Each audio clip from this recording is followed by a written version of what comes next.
Ladies and gentlemen, welcome back to another episode of Whispers and Growls Live. Today I'm doing another live edition, live requests, and I've changed my infrastructure such that you send me a request through my website as a product. You can send a free request or a paid request. I need to figure out a way of editing this stuff, outsourcing my editing, because I can't record, edit, post. It's a lot. So changed up the infrastructure, submissions, free, paid, money goes to an editor who should be editing this right now. Thank you so much, guy, whoever you are. Appreciate it. So real quick, let's do a few announcements. I'm going to be at several events in the next few months. September, I have Michigan, the Dragon Gauntlet. That has sold out, so you can't buy any more tickets, but I'm just letting you know. In October, I've got Manchester, the Fable, it's Mythical Memories. And in October again, literally the week after, I've got the Wild Hunt Fable. That is going to be happening in San Francisco. So if you want to see me or want to have fun at these mythical, magical balls, I'm going to put them in the description. So please check that out. Okay, what else? I'm going to be in Ghana in December. And I haven't yet announced it fully, properly. But trying to do what I did last time I was in Ghana, when I was in Nigeria as well. The poetry, meeting people, talking to people, having people on the podcast. So if you see this, you're Ghanaian and you want to talk to me, you're an author, you're a writer, or you're just a creative individual, hit me up. Let's see if we can do something cool together. Okay? Right, let's get to the requests. So the first request, we're going to do a few Patreon requests actually first. Let me go find my submittee. So first submission from Terina. Why am I pronouncing it like that? There's some kind of mythical name. It's Terina Reichert. Terina Reichert. Submission from Patreon. Let's go. She goes, my submission is a piece I wrote specifically knowing you love villain speeches. Ooh. And wanting to play with that first for me. Okay. The Void's Confession. You know me. Though you do not yet speak my name, I have moved through the ages like a wound in time. A hush that falls when light dares to flicker out. I am the shadow that drinks the warmth from the sky, the hunger no soul can outrun. The promised. Oh, I like this so much. I like this so much. Okay. You know me. Though you do not yet speak my name, I have moved through the ages like a wound in time, a hush that falls when light dares to flicker out. I am the shadow that drinks the warmth from the sky, the hunger no soul can outrun, the promise whispered in marrow of your bones when all else grows still. You have always been mine. Even before you took your first breath, each life you live, each step you take, I have given it purpose. You are not here by chance. I have shaped every lifetime, woven every thread, so you would return to me. You are the light that keeps me alive, the reason I endure when the stars themselves have fled. Do you fear me? You should. But you should also understand that I am the only one who has ever truly known you. I am the dread that no prayer can banish, the echo of unmaking that trembles in the night. Yet I am also the hand that has always cradled your laughter, the hollow that hungers for your light with tenderness deeper than the void. I am what you were made for. You are the thread that dares to bind me, and I am the force that cannot be refused. We are bound as the galaxy is bound to its birth. No distance can break it, no death can end it. Look at the sky, at the scars I have left behind, the stars that no longer burn, the black holes that are my grief made manifest. I tear open the night to find you, and even as the stars grow old, I will find you. Do not turn away. You have known me in every breath you have taken, and though you tremble, you cannot flee. For I am the thing that cannot be denied, a light that binds me to the longing that will not die. That was beautiful. Wow. That was beautiful. I feel so compelled to record that by itself. Wow. Then again, I kind of just did. This is a Patreon request by, she's my top Patreon supporter, T. Reichert. She sent me more donations than anyone. She's paid more. So she's top. She's an eternal flame in the membership pack. And she has written this so beautifully. Wow. This is brilliant. Okay. There's a second one. It's called In the Perfect Stillness. He does not cry out in grief, no more do lament echoes from his lips. In the perfect stillness where she once breathed, he becomes the devourer of all things. Ooh, that was nice. Devourer, devourer. Oh, that was beautiful. Start again. Last time, yeah. He does not cry out in grief. No mortal lament echoes from his lips. In the perfect stillness where she once breathed, he becomes the devourer of all things. He rends the sky open with hands of shadow, tears the light from every star as if to fill the chasm she leaves behind. He does not care for the wailing of children, the dying breath of animals, the final prayers of worlds crushed beneath his fury. He turns oceans to steam and forests to ash, cracking continents as though they were no more than brittle glass. He pulls the air from every throat, crushes the breath of life beneath the weight of his hunger. The cries of the living are nothing to him. The songs of a dying earth no more than a fading echo in the hollow of his chest. All life is nothing to him, mere dust in the path of his longing. For it is in his ruin that her soul is called back, and the hush left by dying stars in the marrow of worlds he grinds to dust. He is not a man, nor God, but the hunger that devours the sky, the void that consumes all warmth, so that she may rise once more. And when at last the stars are gone, and when even the black holes have grown still, he kneels in the hushed wreckage of all that was and waits. For she is the only one promise he will never break. And in the endless dark, she will return, as she always has, for she can never escape.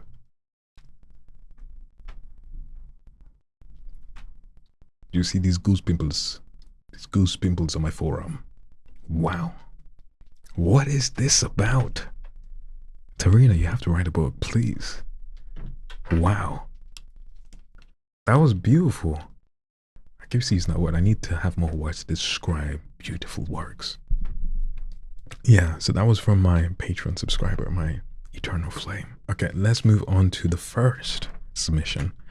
I'm going to do the paid submission first, actually, because they've paid, so I need to make sure I've finished. Right, so paid request by Elizabeth Bullard. Let's look at this. Lyra, come up these stairs and talk to me. How long are you going to continue to act like a child about what happened? It was an honest mistake, one you are making a bigger deal out of each time we run into each other. Detective Thomas rests his hands on his trimmed wrists, like his words will close the case of irrational behavior I am having. I take 2 steps toward the detective and place my finger directly on his chest. I'll have you know I am childish as long as I want because you don't control me. You don't get to decide how I feel, I do. And what I did was not my mistake, it was yours, and I will be forever mad until you admit it. So go be a labradoodle to someone else. Turning on my heels, I ignore Toya's head shaking as she waits in the van with Miss Lenora. Thomas says nothing until my hand is on the car door. Clearly he is smart enough to know I need distance. Golden Retriever, he calls as I land my behind in the seat. What? I click my seatbelt, hoping Toya will take this as a hint and drive off. She does not. She leans closer to get a full view of Detective Thomas and his confident glide to the car. Showing his perfectly white canines, he clarifies. The term is golden retriever boyfriend, not labradoodle. At least that's what my niece told me the other day. Something about book talk, or something on social media she saw. So, I am a golden retriever, not a labradoodle. He pats the top of the van. You ladies drive safe and remember. ... I hope you take that as a good submission, ma'am. I would like this to give me more. This doesn't give me much. I know there's a detective. I know someone's acting childish. What is this about? What is this about? Next one, now we're actually going to go through the free submissions. We have a submission by Aminat Sanni. You're a home I can't go back to. An imprint on my heart forever etched. Yet I bleed so much while holding on to you. It's time to go. My heart whispered in pain. And I listened because it's the only right thing to do. But how do I explain a heart shattered into 100 pieces? I try to put it together, yet some pieces are still missing, it seems. And I fear they might be lost forever. A part of me, forever incomplete. Oh, damn. Damn. Damn. Look at this triggering me right now. A home I can't go back to. An imprint of my heart, forever etched. Yet I bled so much while holding on to you. It's time to go. My heart whispered in pain. And I listened because it's the only right thing to do. But how do I explain a heart shattered into 100 pieces? I tried to put it together, yet some pieces are still missing, it seems. I fear they might be lost forever. A part of me, forever incomplete. Ah, dang. I don't know what, like, you guys, your dating life has been, right? Okay, I don't know, right? But I think people downplay relationships a bit too much these days.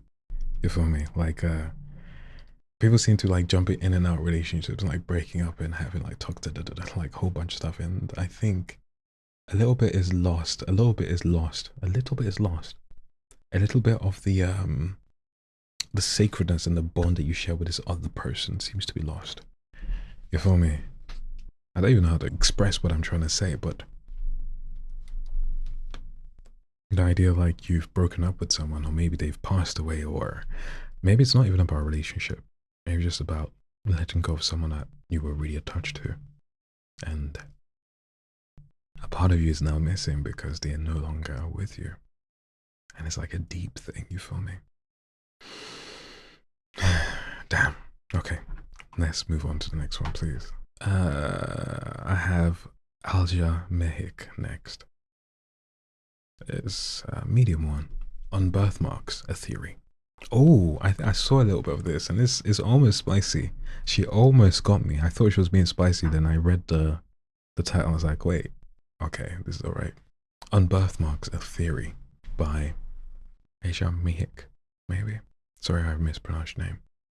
Your affection started from the right side of my nose, where it will end. Then you moved right under my eye, then lowered to my cheek, twice bent. Under the right side, you turned to my left cheekbone, traveled too many miles to trace all the way from my neck to the collarbone. Got down under my right breast and placed yourself into the beating muscle on my left. Belly button made you steal twice. What a theft. Then you pressed your lips against my right shoulder bone, like a shirt strap. Leaving double by the right arm was such a trap. You switched to the other arm, triplets on my biceps. How ironic. It should have been only 2 steps.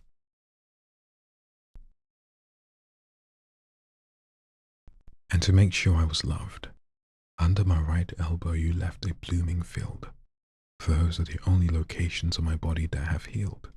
There is one left behind on my left rib. That you will end it here was a loving fib. What does this mean? That ending is so ambiguous. Hey, John, Send me an email, explain this to me, that last line, if you ever read this, hear this.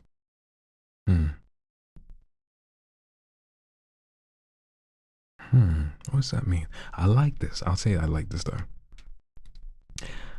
These are birthmarks I guess she's had, but she's like painted how they are across her body or all of her body. It could be a guy, to be fair. Their body, right? How they are painted all around. She does say right breast. Then again, I too have a breast. Anyways, ignore me. Yeah, I'm very curious what that one means. Those two last lines. There was one left behind on my left rib. That you will end it here was a loving fib. As in maybe that's where the birthmarks will end.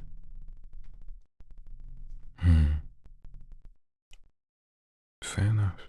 Okay, let's move on to the next one. So this is Benita Shammah, right? From Singapore. Yo, dope. I have worn so many versions of myself, I'm scared I'll forget the one that was meant to be loved. I became whoever the room needed, clever, composed, careful, but I'm tired of being everything except the one thing I long for. Me. Love, real love terrifies me. Not because it might hurt, but because it might actually recognize me. Sometimes I imagine walking by, and a glance too deep, a silence too knowing, and I wonder, would I stop? Would I let myself be known? Would it chase away my fear of the unknown? I think about you, whoever you are, and hope you'll see through the versions that you'll find the softest part of me and not flinch. And maybe I won't either. Solid. Solid. Solid. So this is Etieno Essien. Hey, from the UK too. Wakefield. Sweet. I hate to admit, but I'm counting down the hours it takes for you to remember my presence or feel a burning in your heart that moves your hands to type the words. Hi. It is frankly pathetic and unfair of me to not take the initiative myself. But given the current situation, I find my fingers locked and my patience thinning. Consistently checking both the notification and the clock for the hint of your presence was never healthy, and will never be healthy. But I have always been an all or nothing sort of girl, and the leash holding me away from nothing is beginning to slip. I fear I have done no healing. Baby, I'm sorry, oh. That boy is not going to text you. Pretend he's not going to text you. Thank you so much, Bri. I appreciate that. Nkwachukwu Philip Udeme from Elisa Khan, Nigeria. Ending thoughts. My eyes bent on finding the pathway to death, my legs trembling in anticipation of the walk. My head full of images, voices, and thoughts of what to expect. My heart beating hard in joyful expectation. My nostrils take in deep breaths of its glorious decay. My palms clap and form a beat, while my body dances to its haunting rhythm. My eyes bent on finding the pathway to death. My legs trembling in anticipation of the walk. My head full of images, voices, and thoughts of what to expect. My heart beating hard in joyful expectation. My nostrils take in deep breaths of its glorious decay. My palms clap and form a beat, while my body dances to its haunting rhythm. All because it is expected of me, they said. It is inevitable, they said. Because I regret the life I have, and the world keeps hitting me down. Now I stand at a visage of death. My eyes shut closed. My legs go stiff.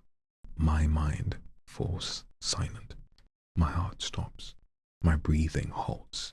My arms weaken, my body dead. But then I am pushed, and in the rush I feel everything. Now I am in the grave. I scream, begging for the life I had.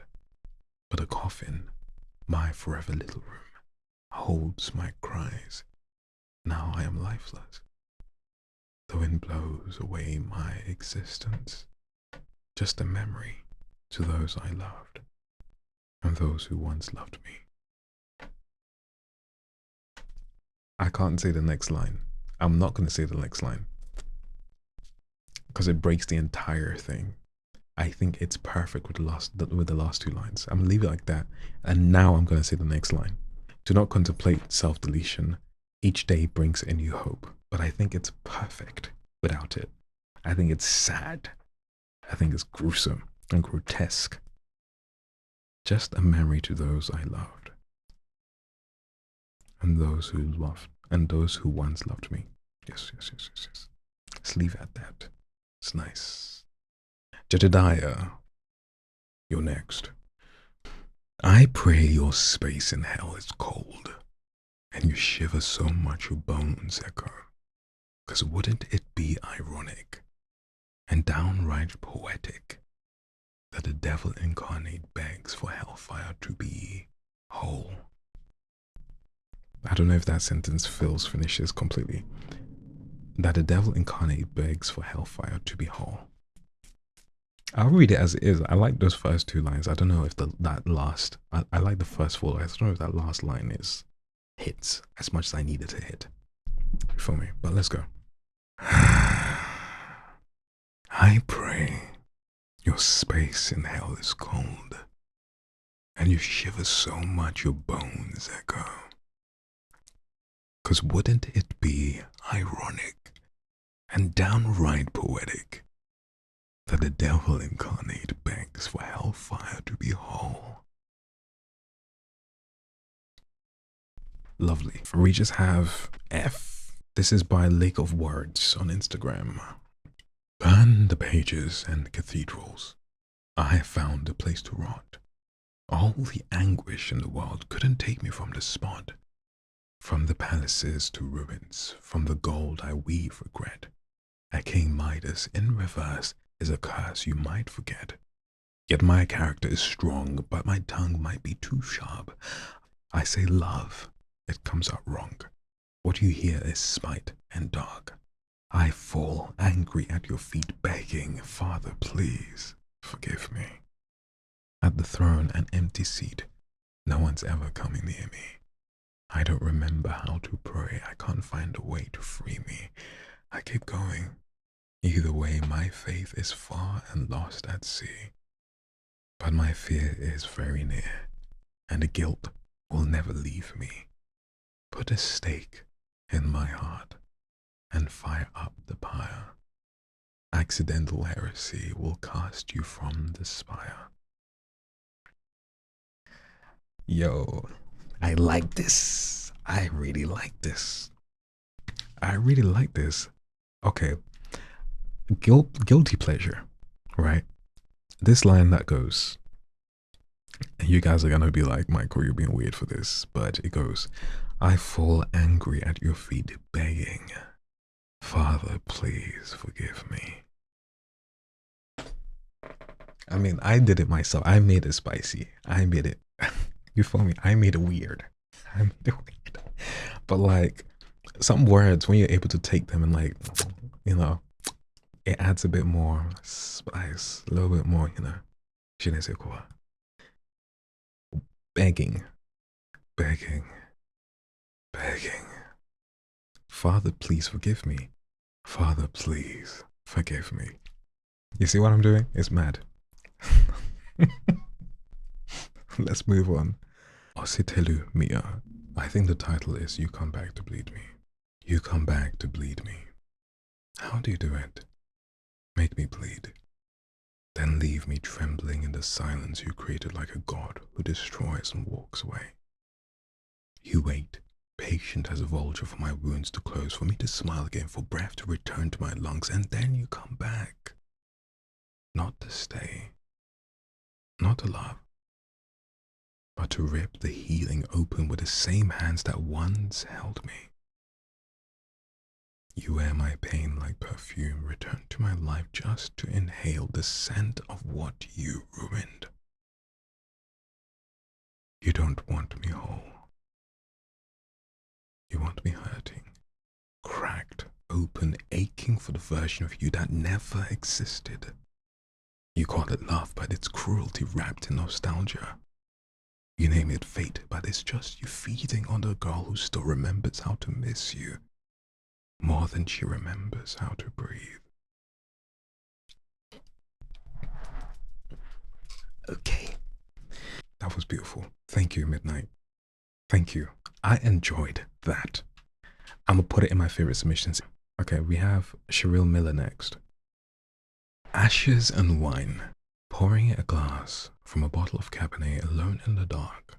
I poked the burning logs and watched the flying sparks. I think of the sparks we created on our own. Kissing, touching, making each other. You're naughty. I can't say that. Sitting here remembering what it was like when you were mine. Watching as the fire dies down. Knowing all I have now are ashes and wine. I'm gonna say like she's gonna have to like disclose whatever she wrote when she said that. Making each other do what? One more time. Okay, one more time. Distracted me myself. Ashes and wine. Pouring a glass from a bottle of Cabernet alone in the dark. I poke the burning logs and watch the flying sparks. I think of the sparks recreated on our own. Kissing, touching, making each other. Sitting here remembering what it was like when you were mine. Watching as the fire dies, knowing all we have now are ashes and wine. Tommy, you're next. My mom called me a bam bam girl. Says everything I do is heavy-handed and loud, not a delicate bone in my body. Maybe that's why my words don't float like silk on water. They are lead, dull and simple, dragging me down, bam, bam, bam. The English language evades my every capture, a hare darting through the woods, scared away by my weighted steps. It leaves me only its faint footprints to follow. Sometimes my thoughts are too big to put it words. I'm a plastic bottle trying to contain the ocean as it rips and pushes and crashes against my sides. All I can do is bam, bam, bam. I look at the works of other poets, see how they dance and weave with the colors of the wind, see them flirt and spin. Watch as they caress your ears and make you fall in love again. It's hard not to compare yourself when beauty comes so easily to them. But my work is etched in stone.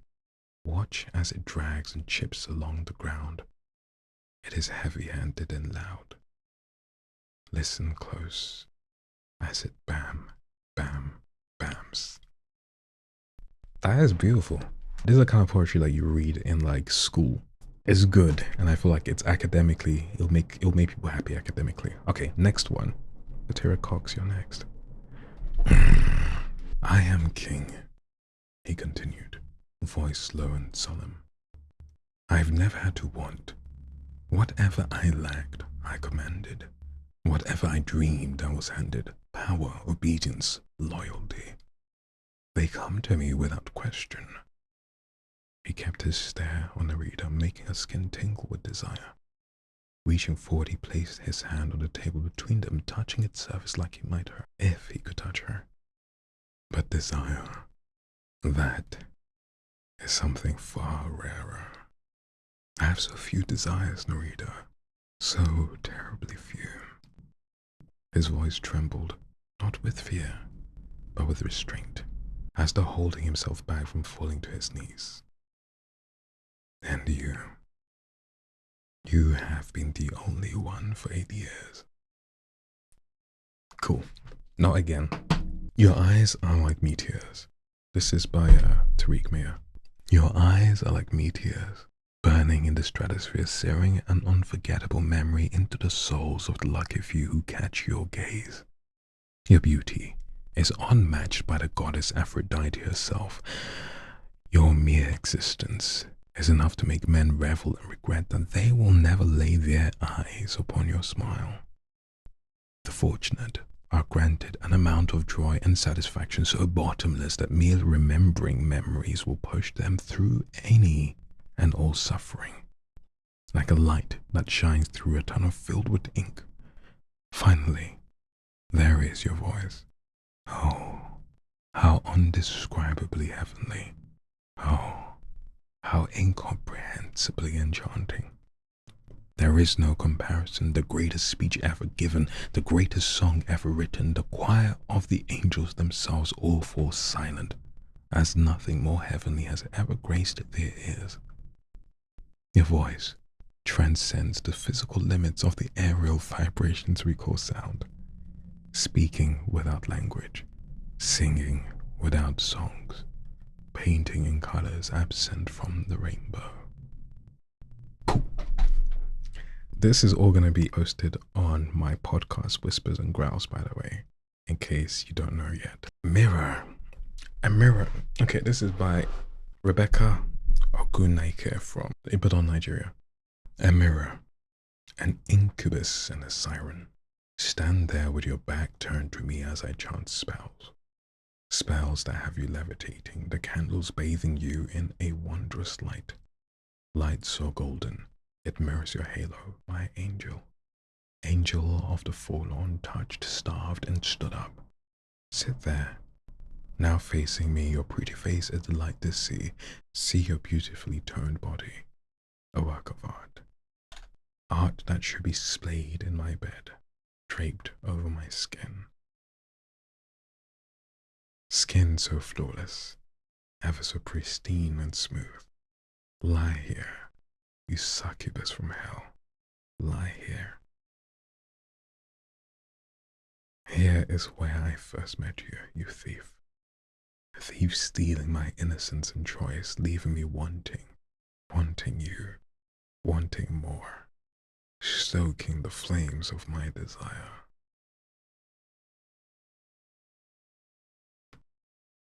It's a wrap. Cut it. We're done. Wow.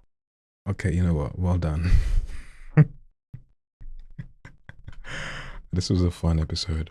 I need to have more paid submissions, please. Okay.